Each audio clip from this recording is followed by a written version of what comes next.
Olá, está começando mais um Sala de Visitas. Você já ouviu falar de Bitcoin? Essa moeda digital começou a ganhar as páginas de economia e a confiança do mercado, e não é para menos, né? A criptomoeda já chegou à casa dos milhares de dólares. Para entender melhor o que é Bitcoin e como funciona a circulação dessa moeda, nós recebemos Marcos Antônio de Andrade, professor de Economia e de Comércio Internacional da Universidade Mackenzie. Professor, muito obrigada pela sua participação. Eu que agradeço pelo convite. Também recebemos Nicolas Golini, CEO da Mineirama. Seja bem-vindo, Nicolas. Obrigado pela sua participação. Obrigado pelo convite. Bom, eu vou começar esse bate-papo fazendo a pergunta do início do programa, né? O que é Bitcoin? O Bitcoin ele é uma moeda digital. Ela foi criada entre 2008 e 2009. Ela nasceu na mão dos cypherpunks, que são anarquistas do mercado econômico, do mercado financeiro.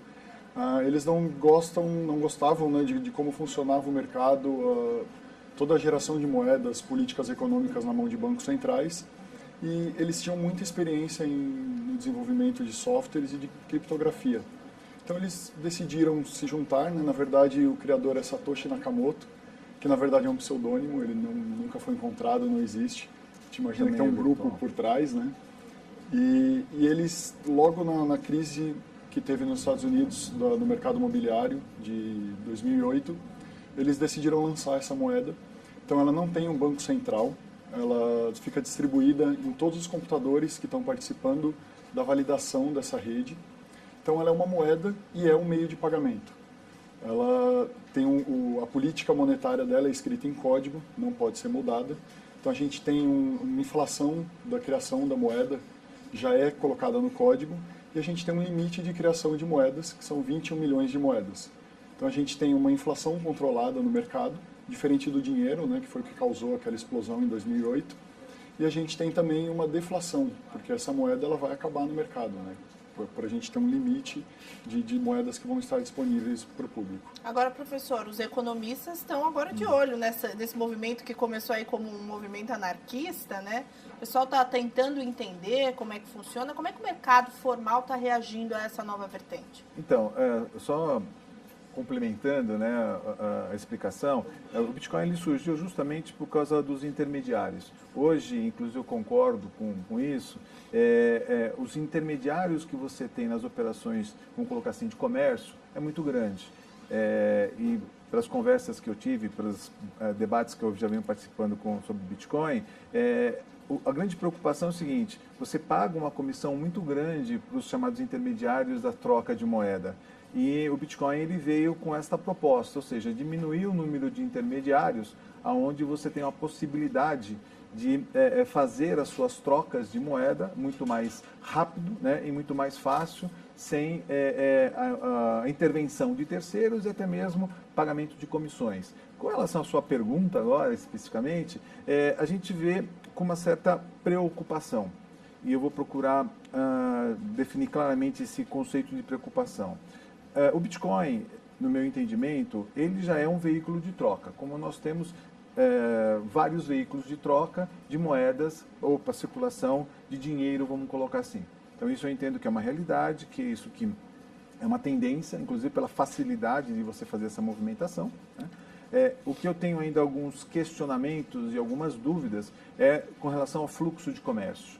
Para você adotar o Bitcoin como uma moeda, para que você faça as operações de comércio exterior, para que você faça algumas operações de investimento no mercado internacional, eu entendo ainda que a gente precisa evoluir um pouco mais. Não vou dizer que isso é impossível. Não, eu acho que, na opinião, bem do conceito que você colocou, né, da visão um pouco mais clássica de economia, a gente precisa ter alguma coisa mais regulada, alguma coisa mais fundamentada, para que as operações possam acontecer e o risco, né, o nível de risco, seja de alguma forma melhor suportado, coisa que a gente não consegue identificar no fluxo, né, de negócios que a gente vê hoje. E essa moeda é lastreada como? Em que? Essa é uma pergunta bem interessante que a gente que está nesse mercado recebe bastante. Acho que, para começar, vale lembrar que hoje nenhuma moeda no mundo tem lastro em nada, né? A gente tem lastro em confiança e muito lastro em dívida também. Então, o Bitcoin, um analista do mercado financeiro clássico, né, ele colocou para mim um dia desses uma questão muito interessante, que a gente consegue lastrear o Bitcoin e outras moedas digitais na mineração das moedas.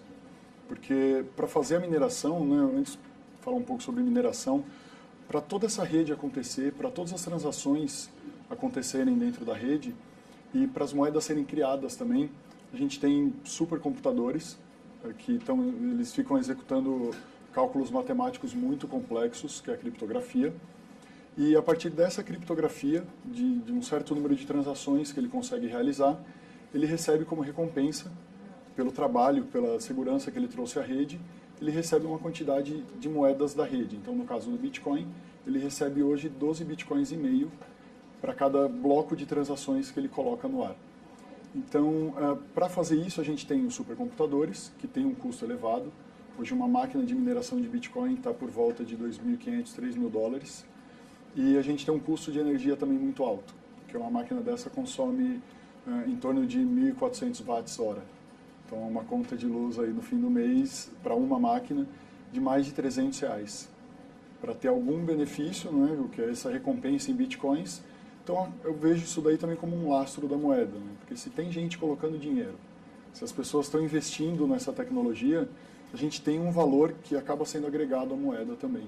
Professor, a gente está falando bastante de economês aqui, acho bom a gente explicar o que é lastro, né? Para quem, de repente, não sabe, o que é muito comum e fácil, né? Porque realmente é um termo mais técnico.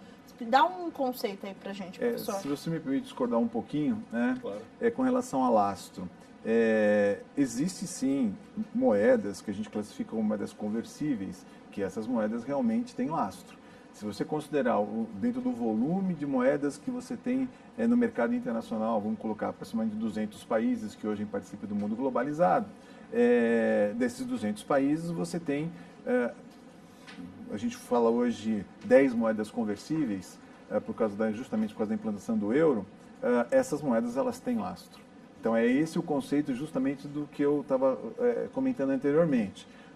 Para as moedas que hoje não têm lastro, eu entendo que o Bitcoin é uma referência, porque você também comentou, eu concordo com isso, as moedas chamadas não conversíveis, como por exemplo o real, que é uma moeda brasileira, você emite títulos públicos para, de alguma forma, fundamentar a emissão dessa moeda. E, na realidade, o título público ele pode ou não ter um valor depois de um determinado tempo. Para procurar resumir e não ser muito técnico, né?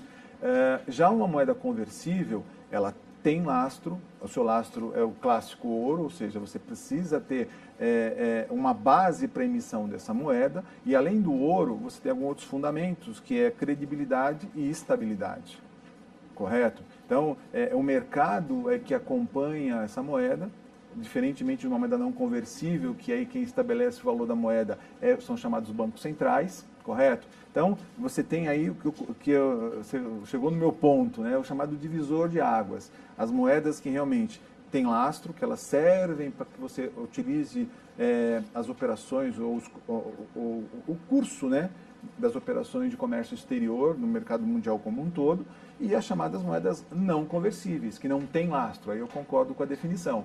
E aí sim o Bitcoin estaria inserido nesse fluxo de moedas, onde você não tem um controle e também você não tem a garantia que a emissão de uma determinada moeda tenha a liquidez, vamos colocar assim, suficiente para que dê uma certa credibilidade para o mercado. Então, não sei se eu consegui explicar a sua pergunta, mas existe sim a importância de uma moeda hoje para fluxo de comércio, ela tem que ter um lastro. O que é o conceito de lastro? É um valor, né, que ampara a emissão dessa moeda.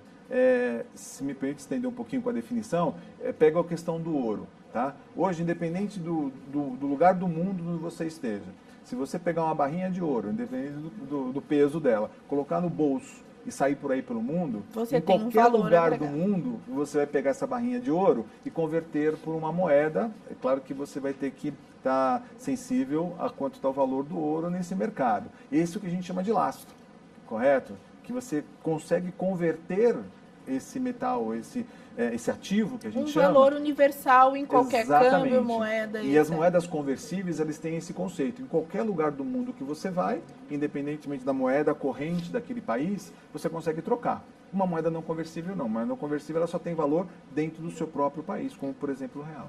Agora, Nicolas, a gente está ficando sem tempo nesse bloco.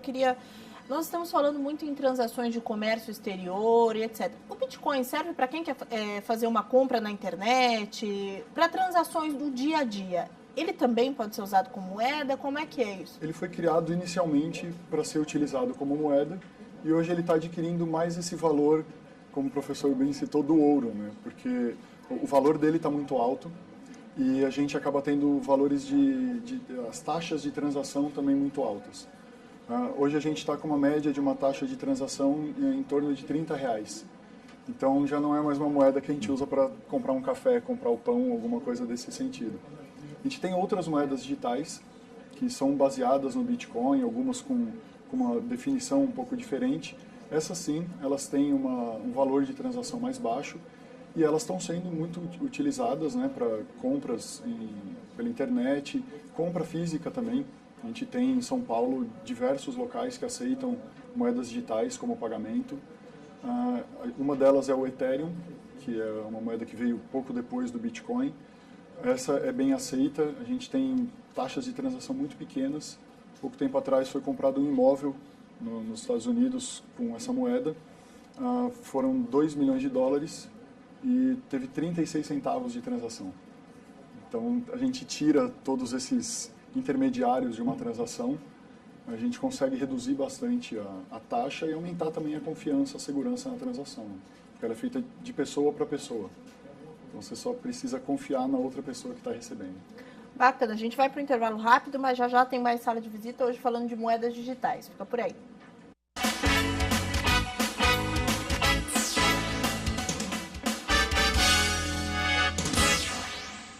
Sala de visita está de volta hoje falando sobre como funciona o Bitcoin. No bloco passado a gente estava falando um pouco, Nicolas, sobre a questão de por que essa moeda passou a ser usada mais em transações de comércio exterior e não para comprar pão na padaria. Muitas pessoas também, quando você vai ler sobre o Bitcoin, falam sobre a demora das transações. Isso tem um pouco a ver e por que demora? Isso tem a ver com a política monetária do Bitcoin, né? São criadas um número de moedas a cada 10 minutos. Então, todas as transações que ocorreram nesses 10 minutos, elas são encapsuladas em um bloco, e esse bloco é encadeado numa corrente de blocos, sempre um referenciando o bloco anterior, que a gente tem uma questão de segurança, de criptografia. Então, a cada 10 minutos, hoje no Bitcoin a gente consegue fazer cerca de 2.000, 2.500 transações. Se comparado a um meio de pagamento comum, cartão de crédito, algo desse sentido, eles fazem milhões de transações por segundo. Então o Bitcoin ainda está muito atrás disso. A gente tem algum desenvolvimento sendo feito dentro do protocolo do Bitcoin e também protocolos que andam de lado com o Bitcoin, que a gente chama de sidechains, onde a gente vai ter mais transações ocorrendo por segundo. E essas transações vão ser colocadas no blockchain, que é o sistema por trás do Bitcoin, para ficar para a eternidade, né? Então, até que isso aconteça, hoje a gente tem uma competição para as transações passarem. Isso aumentou a taxa de transação, porque os mineradores eles acabam pegando as transações que pagam mais taxa, que é mais lucrativo para eles. Então, as transações que estão pagando menos acabam ficando um pouco para trás e demoram para acontecer. Além disso, na questão ainda de segurança do Bitcoin, uma transação, quando ela é feita, ela vai acontecer eventualmente, mesmo minerado ou não. A diferença é que, quando ela é minerada, a gente precisa de mais 6 blocos para garantir que aquela transação não pode mais ser desfeita. Então, a gente tem 10 minutos cada bloco. A garantia total de uma transação de Bitcoin é de 1 hora, 60 minutos. A gente pode aceitar, muitas pessoas acabam tomando esse risco de aceitar já na primeira confirmação ou mesmo sem confirmação, dar essa transação como validada, porque eventualmente ela vai acontecer realmente. E aceitar trocar um serviço por um valor em Bitcoin. Mas o correto mesmo seriam 60 minutos. Você falou muito sobre a complexidade desses códigos. Sim. Acredito que envolva profissionais muito especializados. Como é que está essa mão de obra? O Brasil tem pessoas capacitadas para isso? Aposto que sua empresa deve ter muitos deles, né? Como é que funciona esse mercado? A gente hoje tem uma procura muito grande por profissionais de blockchain, que é esse sistema que vem por trás do Bitcoin. É um sistema que traz muita segurança para todo tipo de empresa. Hoje a gente já tem bancos centrais estudando blockchain. O Banco Central do Brasil também tem dado uma olhadinha nisso, já tem conversado com profissionais da nossa área. A gente tem empresas no Brasil que já têm desenvolvimento de blockchains privados, né, para a indústria específica. A gente tem algumas marcas, né, de cartão de crédito, grandes players do mercado, que já estão fazendo sistemas baseados em blockchain. E a gente tem alguns países que já adotaram o blockchain e já estão emitindo as suas moedas de forma digital. Um dos casos é o Uruguai, que criou o e-peso. E o e-peso é o peso uruguaio convertido em moeda digital, usando toda a segurança e a tecnologia que permite o Bitcoin funcionar. É até bacana você falar isso. Toda vez que nasce uma novidade, principalmente envolvida a tecnologia, sempre vem a velha pergunta: tal coisa vai deixar de existir para que a outra exista e perdure aí, como aconteceu com a TV e o rádio, enfim, sempre existe essa pergunta, né? As moedas digitais vêm para substituir esse sistema que nós temos hoje ou não? Professor, todo mundo vai ter seu espaço, cada um para determinada transação? Como é que você acredita? Eu entendo que cada um vai ter seu espaço. Você até comentou relação, né? Quando entrou na era digital, que não existia mais rádio, aquelas coisas, continua existindo. Eu acho que tem espaço para tudo, né? Eu só chamo um pouco a atenção, é um trabalho que, pelo que eu observei, aqui no Brasil, por exemplo, os corretores que trabalham com criptomoeda estão tendo a preocupação. O que você ouve muito no mercado, só saindo um pouquinho do contexto, né? É a questão da lavagem de dinheiro, da questão de você estar utilizando esse veículo, que é a criptomoeda, para fazer uma operação ilegal, correto? Aqui no Brasil, pelo que eu tenho de conhecimento, as corretoras, né, que de alguma forma fazem a intermediação, têm uma preocupação com o cadastro para estar identificando quem é a pessoa que está fazendo movimentação. Só que, por exemplo, por isso que eu falo que, na minha opinião, você precisa ter alguns fundamentos de regulação. E esse eu acho que seria o principal. Porque, apesar daqui no Brasil, as corretoras sérias, né, que trabalham com criptomoeda, tem uma preocupação de saber quem é a origem, ou seja, quem é a pessoa que está fazendo a movimentação desses recursos, eu não tenho a garantia que esse procedimento também está ocorrendo em outros países. Justamente porque ele não é um conceito regulado. Existe alguém que faz um acompanhamento. Quando eu ouço que tem bancos centrais já avaliando e de alguma forma procurando entender como funciona e estabelecer normativos para isso, eu enxergo com bons olhos. Porque quanto mais bancos centrais estudarem, quanto mais bancos centrais identificarem uma forma para que seja, não seguro a questão da transação, tá? Deixa muito claro isso. Seguro o seguinte, a procedência. Porque a gente sabe que o comércio exterior hoje é a grande vitrine para a lavagem de dinheiro. Não só de terrorismo, como também narcotráfico. Correto? E infelizmente, existem pessoas que gostam de se aproveitar.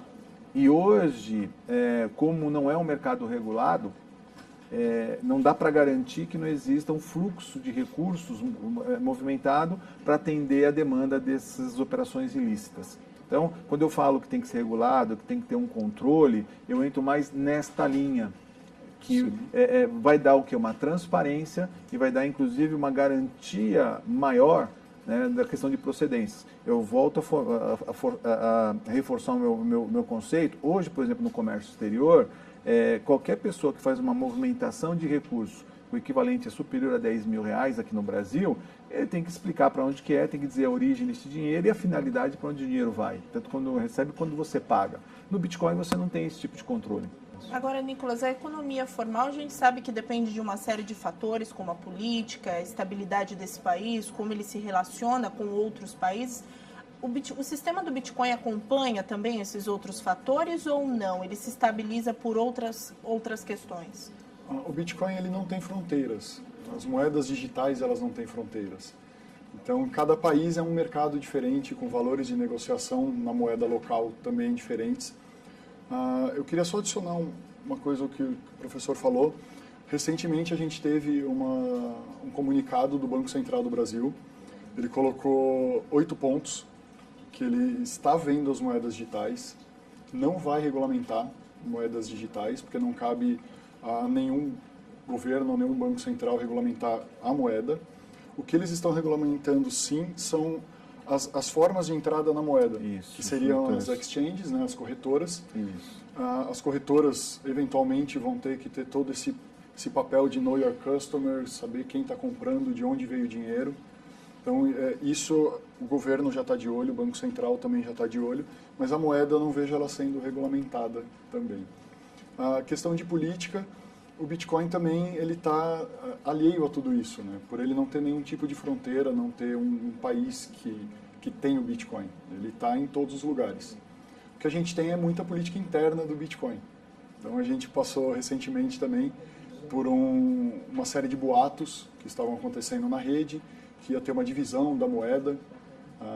E dividindo a moeda, a gente teria o dobro de moedas disponíveis, até que uma delas fosse o Bitcoin real e a outra fosse uma outra moeda qualquer. Esse monte de boato, notícias falsas que aconteceram, o Bitcoin caiu de $7.800 para $5.200 em questão de horas. Então isso é muito problemático, inclusive o professor deixou isso bem claro. Eu gostaria de comentar um pouquinho isso é sobre bem problemático, mas o Bitcoin se mostrou bem resiliente. Em questão de uma semana, o Bitcoin já voltou ao patamar que ele estava antes, já está em $7.500. Então uma moeda que ainda consegue se manter muito bem, apesar de todas as questões políticas internas que ele tem. Né? A gente está se encaminhando para o fim do programa. Eu queria o ponto de vista dos dois. Primeiro, quem se interessou nesse tipo de moeda e quiser investir, como faz? E aí o professor vem em contrapartida e diz que cuidados essa pessoa precisa tomar, já que existem esses gargalos aí que o Banco Central não pode garantir, nenhuma regulamentação também pode garantir. Perfeito. Primeiro você, Nicolas, vamos lá. Os meios de investimento, de entrada nas moedas digitais, seria a compra de pessoa para pessoa, ela foi feita para isso, peer-to-peer. Então, ou comprar de alguma pessoa de confiança, o outro meio seria comprar através de uma casa de câmbio, né, uma exchange. Sempre procurar uma exchange séria, uma exchange, quanto mais dificuldade ela colocar para você comprar, mais seguro você vai estar. Então, eles pedem selfie segurando o documento para não comprar no nome de outra pessoa, eles pedem dados bancários, comprovante de residência, e eles têm limite de compra e limite de venda de moeda. Então, essa é uma exchange séria, dá para comprar por aí também. E a outra forma seria a forma mais purista, que é a mineração. Que, como eu disse no começo, as máquinas fazem o trabalho, gastam energia, tem esse investimento, elas têm um retorno em moeda digital, e essa moeda digital eventualmente pode ser trocada por dinheiro também. Então, investimento em máquinas de mineração também é um jeito de entrar. E eu deixo já pegando o gancho, porque ele vai falar de segurança, existem muitas empresas que se aproveitam da falta de conhecimento das pessoas, e eles vendem planos de mineração ou planos de compra, clubes de Bitcoin, e não tem jeito fácil de ganhar dinheiro no mundo, não tem, como a gente fala, não tem almoço grátis. Se alguém promete para você 100% de retorno em X tempo, se alguém promete valor em moeda corrente, em real ou em dólar, não cai nessa. Muitas dessas são pirâmides, a gente já viu, já quebraram 3, 4 pirâmides, está todo mundo bem preso aí. Então tem que tomar esse cuidado. Então só tem essas 3 formas de entrar. Muito obrigada, Nicolas. Professor, por favor, suas considerações. Bem, o Nicolas comentou algumas coisas importantes, é justamente isso. Se você quiser operar nesse mercado, na minha opinião, você tem que entrar numa corretora séria, né? Como você vai identificar essa corretora séria? Se ela tem autorização para operar no mercado, se ela é regulamentada aqui no Brasil para operar, né? E a questão justamente que ele comentou, vou reforçar, você tem que ter identificação. Se a corretora vai exigir isso de você, ela vai estar exigindo de todos os outros que estão participando. Então isso vai te dar uma credibilidade de saber que não são esses aventureiros que tem no mercado. O Nicolas lembrou bem, tem muita pirâmide onde oferecem aí retornos super interessantes, mas na realidade você vai estar entrando numa roubada. Esse é o primeiro ponto. E o segundo ponto, que eu acho que ainda tem que observar com muito cuidado, eu vou fazer a questão da manipulação, né? É um mercado, na minha opinião, que é facilmente manipulável, porque ele vive de cenário.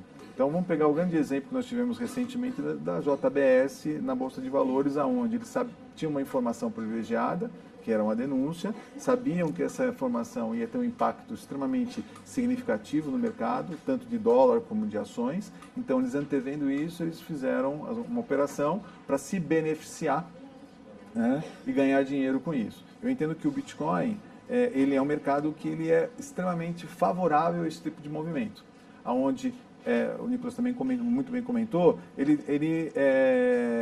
o preço da moeda, ela oscila de acordo com a expectativa que você tem no mercado, com as informações que você tem, e assim, quanto pior o cenário, maior a valorização. Quanto mais estável o cenário, menor a valorização. Então, você está participando desse mercado, você tem que entender que você vai estar sensível a isso, então você pode estar ganhando muito dinheiro ou perdendo muito dinheiro. Correto? Bom, infelizmente a gente está ficando sem tempo. Nicolas, por favor, deixe os seus contatos. Quem ficou interessado, quiser conhecer um pouco mais sobre Bitcoin, como conversa com você? Pode me adicionar no Facebook. Esse é o canal que eu mantenho o maior contato com o pessoal que tem buscado informação. Então é facebook.com/Nicolas Golini. E tem a minha empresa também, a Mineirama. A gente está montando uma operação agora no Paraguai, pelo custo de energia, que é muito mais barato. E a gente pretende iniciar as vendas de máquinas de mineração e venda de poder computacional para mineração também de moedas digitais, já entre janeiro e fevereiro do ano que vem.